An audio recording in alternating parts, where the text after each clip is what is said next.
Hello everyone, welcome back to my channel. Hope all of you are doing great. So this is going to be a comparison between the Nokia X20 and XR20 with both these devices having Android 12 update. This would be a refresh or a re-look into both this quite similar device out there. And I'll also be addressing on the potential upcoming X series, and towards the end of the videos I'll share some camera samples of both these devices. Do tell me which one you prefer more. Now the XR20 was launched a couple of months after the X20, but initially I did not intend to purchase it because the price was way beyond than what would be acceptable for it, as I felt. But eventually I did purchase the device because it was offered at a half price for the owners of the Nokia 9 Pureview. So I took a chance to grab this device. So I've been using this device as my daily driver ever since, and only a couple of weeks ago it had the Android 12 update. Now, I do hope to share my point of view on the XR20 compared to the X20.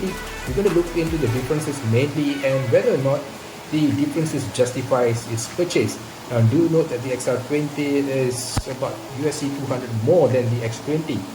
And I'm going to share my own personal experience with this device. So, if you were to look at it, this is the XR20, this is the black color, this is the X20, this is the midnight sun color. Now you can see how they differ in terms of the build. The XR20 has a textured back and it feels more solid than the hollow and smooth background of the Nokia X20. This is something you will notice immediately. Now when it comes to dimension, you would see that the XR20 is actually thicker than the X20. Now this is about 2mm thicker in all dimensions compared to the X20. So the X20 actually comes in with the pre-installed screen protector and also a protective case which is eco-friendly, which would, once applied, should give you about the same dimension as the XR20. And having all that said, that doesn't mean that the XR20 or my unit does not have any protection like I do with all my devices. That is also a case for it, and I've also added in a tempered glass. Now why do I do this? Just because the XR20 is the tougher version of the X20 doesn't mean I'm going to treat it any different than any other mobiles that I've had.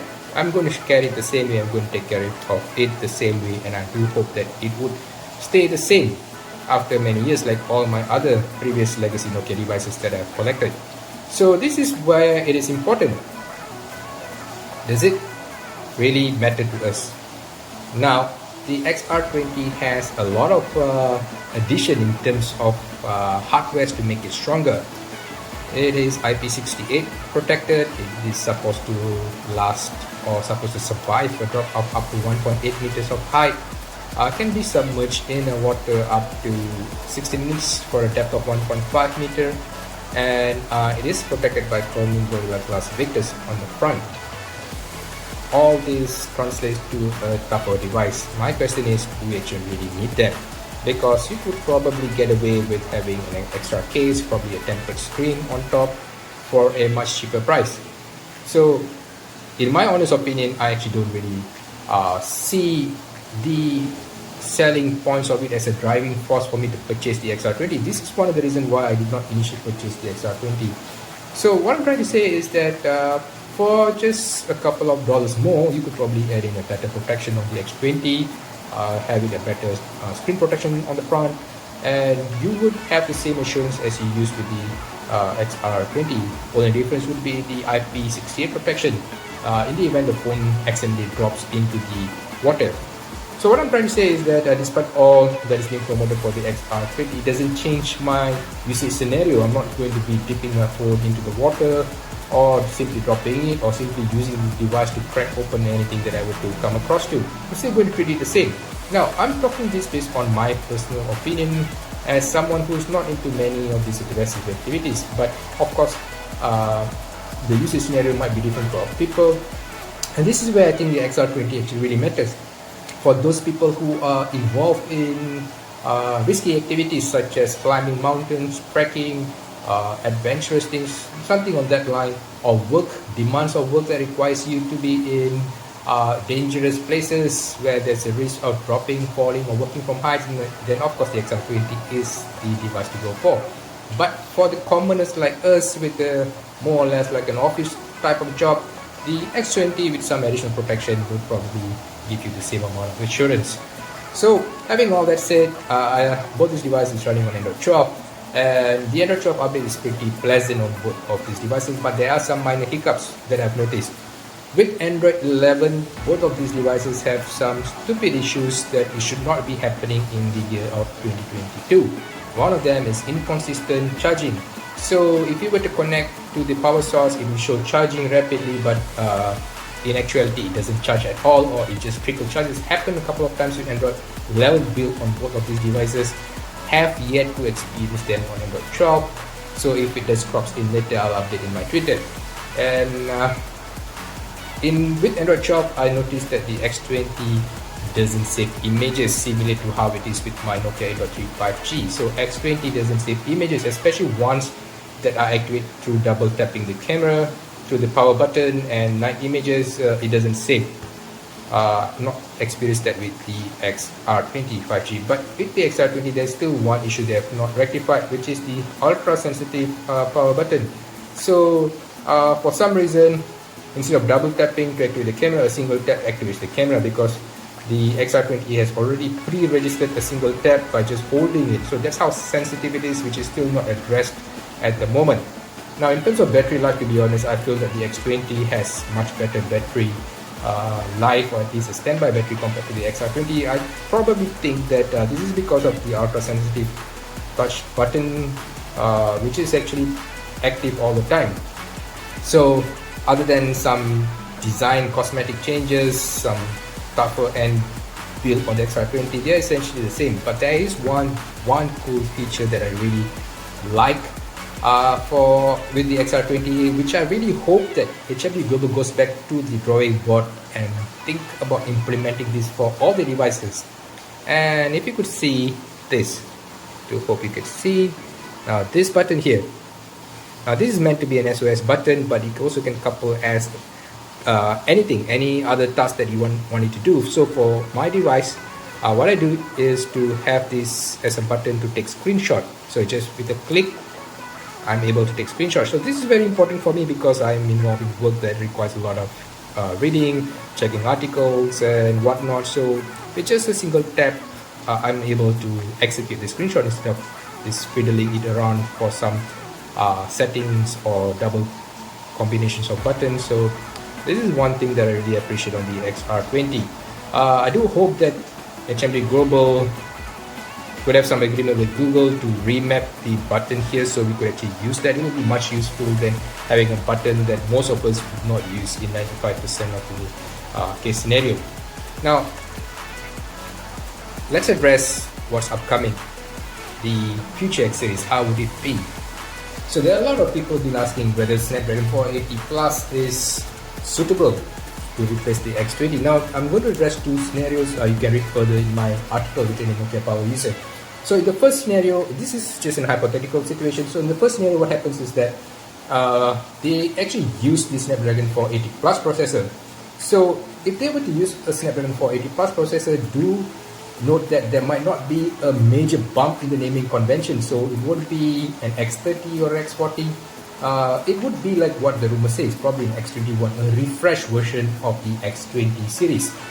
And having said that, does the Snapdragon 480 actually offer something new?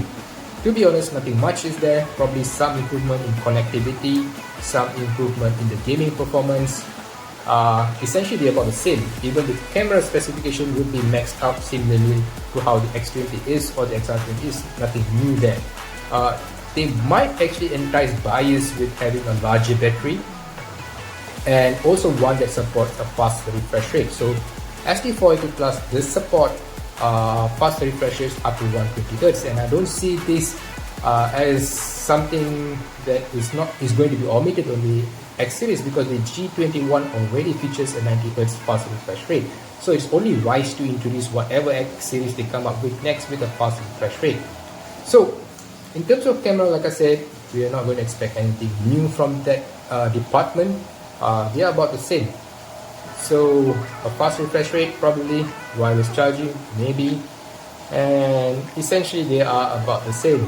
But Having said all this, it would be an unwise move to have something similar to what the X20 and XR20 already can do.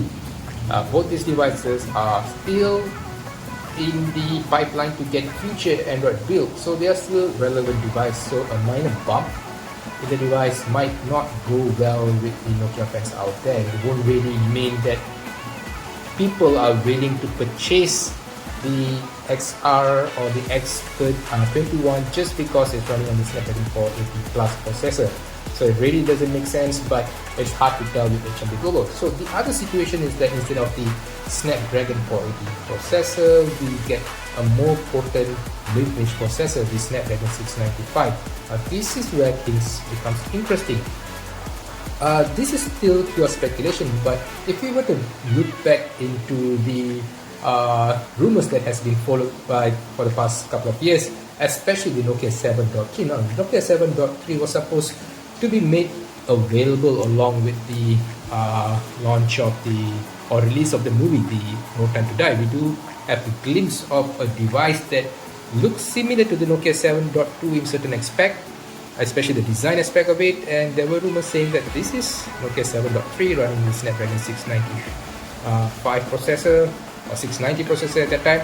Now, there's a lot of credibility to these rumors, to be honest, because we've heard about this for quite some time from different sources. Now, let's say that Nokia decides to release the 7.3 as an X series instead. Now, that wouldn't be far-fetched at all.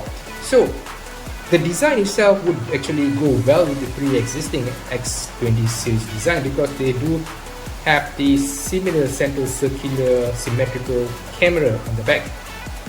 Now, what makes the Snapdragon 695 interesting is that it also would mean that Nokia would be capable of introducing the 108 megapixel sensor. So this rumors has been going on for quite some time now, the introduction of a 108 megapixel sensor, and the Snapdragon 695 actually supports this sensor, so it wouldn't be really that far-fetched to have a Snapdragon 695. And it also means that it might not be called the X21. We might see a major jump in the number, probably X30, probably X40. We are not really sure about this, but it will definitely be a more enticing, more interesting purchase than just a minor bump in the hardware with the Snapdragon 480 Plus. A Nokia made 108 megapixel sensor, which would possible to have a Pureview branding on top of it, with a build quality of an XR20 merged into it, and with probably a refined design, would really go well with current Nokia fans and future buyers. So irrespective of whatever happens, I do hope that whatever Nokia does is something of a calculated decision rather than just flooding the markets with some mid-range device. So I'll be ending this video with some samples taken by both X20 and XR20. I do hope you enjoy it. You be the judge of which you prefer. And towards the end, of course, there will be a video samples of the video performance of both these devices. I do hope you enjoyed that too. So till then, I hope to see you again in the next one. If you haven't subscribed, do subscribe. It helps me a lot to make contents like this, which is definitely unique and different from all the other offerings out there in the net. So I'll see you in the next one. Take care.